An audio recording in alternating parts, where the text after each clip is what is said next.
menerima kelebihan suaminya. Seorang istri yang taat, yang patuh, seorang istri yang menempatkan suaminya di atas kepalanya bagaikan mahkota dan menempatkan dirinya di bawah kaki suaminya bagaikan alas kaki. Bukankah Rasulullah SAW beliau mengatakan bahwasanya andaikan boleh manusia bersujud kepada manusia, akan aku perintahkan seorang istri untuk bersujud kepada suaminya. Banyak perempuan-perempuan sekarang cantik, perempuan-perempuan sekarang pintar. Saudara-saudara, kita kalau mau cari perempuan yang cantik, mau cari perempuan yang kaya, mau cari perempuan yang pintar dalam urusan dunia, mau cari perempuan yang banyak gelar, banyak. Akan tetapi yang susah mencari seorang wanita, mencari seorang perempuan yang sabar, mencari seorang wanita, mencari seorang perempuan yang ikhlas menerima kekurangan suaminya sebelum dia ikhlas menerima kelebihan suaminya. Sebab banyak istri-istri zaman sekarang mereka hanya ikhlas itu menerima kelebihan suaminya, tetapi mereka tidak ikhlas di dalam menerima kekurangan di dalam menerima kekurangan daripada suaminya. Saudara-saudara, bagaimana para wanita-wanita sorga, bagaimana para wanita-wanita di zaman Rasulullah Sallallahu Alaihi Wasallam. Ketika itu Rasulullah Sallallahu Alaihi Wasallam beliau berkata kepada anaknya, kepada putrinya Sayyidatuna Fatimah, wahai Fatimah, maukah engkau aku beritahu seorang wanita yang kelak di akhirat dia akan memegang tali kendaraanmu, namanya adalah Mutiyah, rumahnya dia di ujung sana. Maka Sayyidatuna Fatimah radhiyallahu anha beliau pergi bersama Sayyidina Hasan yang ketika itu masih kecil. Saudara-saudara, pergi bersama Sayyidina Hasan, diketuk pintu rumah tersebut, Assalamualaikum. Pintu rumah tidak dibuka, dari dalam terdengar suara, Waalaikumsalam. Siapa engkau? Aku Fatimah bintur Rasul, aku adalah Fatimah putrinya Rasulullah Sallallahu Alaihi Wasallam. Wahai Fatimah, engkau bersama siapa? Aku bersama anakku yaitu Hasan. Oh mohon maaf, kalau engkau sendiri engkau bisa masuk, tapi engkau bersama laki-laki. Tapi dia Hasan, anakku masih kecil. Walaupun dia anakmu, walaupun dia masih kecil, kembalilah engkau besok. Aku izin dulu kepada suamiku, karena suamiku sedang di luar. Aku izin dulu kepada suamiku, boleh atau tidak Hasan masuk. Kembalilah engkau besok. Pulang Sayyidatuna Fatimah. Besoknya Sayyidatuna Fatimah datang membawa Sayyidina Husain, adik daripada Sayyidina Hasan. Diketuk pintu rumah, Assalamualaikum. Waalaikumsalam. Wahai Fatimah, silahkan masuk.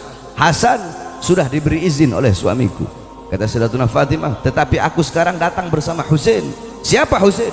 Husain adiknya Hasan. Oh mohon maaf, kalau Hasan sudah diberi izin, kalau Husain belum diberi izin. Kembalilah engkau besok. Besok datang Sayyidatuna Fatimah, masuklah wahai Fatimah. Hasan sudah diberi izin, Husain sudah diberi izin. Sayyidatuna Fatimah datang sendiri ketika itu. Masuk Sayyidatuna Fatimah. Sayyidatuna Fatimah lihat perempuan ini, wanita ini biasa-biasa saja. Apakah seorang ahli ibadah? Bukan. Ahli sholat? Bukan. Ahli puasa? Bukan. Ahli zakat? Bukan. Ahli Quran? Bukan. Seorang ustazah pintar dalam urusan agama? Tidak. Terus keistimewaan apa, amal apa yang dilakukan oleh Sayyidatuna Mutiyah sehingga kelak di akhirat Sayyidatuna Mutiyah akan memegang tali kendaraan Sayyidatuna Fatimah?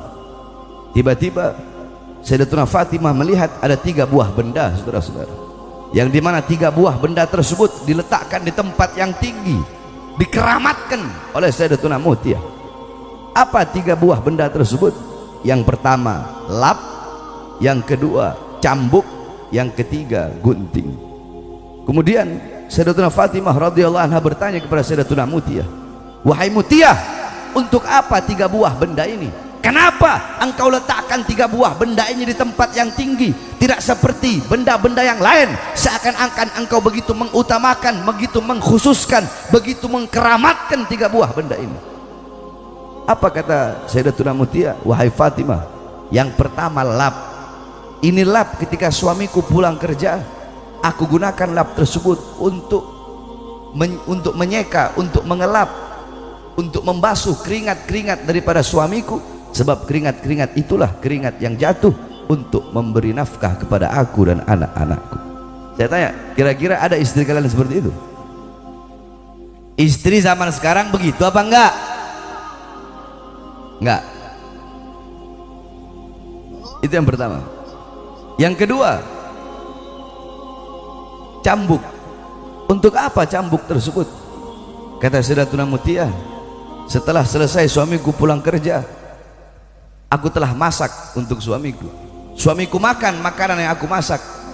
Selesai suamiku makan, aku berikan kepada suamiku cambuk, dan aku berkata, wahai suamiku, jikalau makanan yang aku masak ini tidak enak, aku rela, aku ridho engkau cambuk untuk menjadi pelajaran bagiku agar besok aku makan, agar aku masak dengan masakan dan makanan yang enak. Kalau makanan ini tidak enak, aku rela, aku ridho engkau cambuk aku. Ada istri seperti itu zaman sekarang? Ada. Yang ketiga, gunting. Untuk apa gunting tersebut? Kata Sayyidatuna Mutiah, gunting ini ketika suamiku pulang kerja, selesai aku masak, dia makan, selesai makan dia mau istirahat, aku berikan gunting tersebut, dan aku berkata, wahai suamiku, jikalau dari tadi pagi sampai sekarang engkau ingin tidur, ada kata-kataku yang melukai perasaanmu atau tidak mengenakkan hatimu, aku rela, aku ridho engkau potong lidahku. Coba engkau lihat bagaimana ketaatan Sayyidatuna Mutiah kepada suaminya, sehingga Sayyidatuna Mutiah mendapatkan derajat yang tinggi di sisi Allah Subhanahu wa taala. Bagi seorang perempuan, kalau ingin masuk surga, kalau ingin mendapat ridho Allah, ingin mendapat syafaat Rasulullah, paling gampang saudara-saudara. Apa itu? Taat sama suami, patuh kepada suami. Jadi seorang istri yang salehah, jadi seorang istri yang taat kepada suami, jadi seorang istri yang patuh kepada suami. Sebab Allah menyembunyikan 3 keridhaan.